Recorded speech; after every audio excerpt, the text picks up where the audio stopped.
This video will show how to create a PyTorch tensor where each element is a 1 by using the PyTorch ones operation. First, we import PyTorch. Then we print the PyTorch version we are using. We can see we're using PyTorch 0.3.1 post 2. Now let's create the PyTorch tensor full of ones using the ones operation. And let's print the PyTorch ones tensor x1 Python variable to see what we have.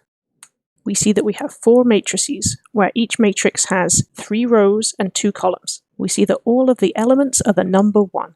We also see that the PyTorch ones operation creates a floating tensor by default. If we want to have a PyTorch tensor full of ones that are integers, we could cast this floating tensor to be an integer tensor. We use the PyTorch int operation. Let's print the PyTorch ones tensor x2 Python variable to see what we have. We see that we have 4 matrices, where each matrix has 3 rows and 2 columns. Again, we see that all of the elements are the number 1. We also see that we now have a PyTorch int tensor. Brilliant! We were able to create a PyTorch tensor where every element is a floating 1 or an integer 1 using the PyTorch ones operation.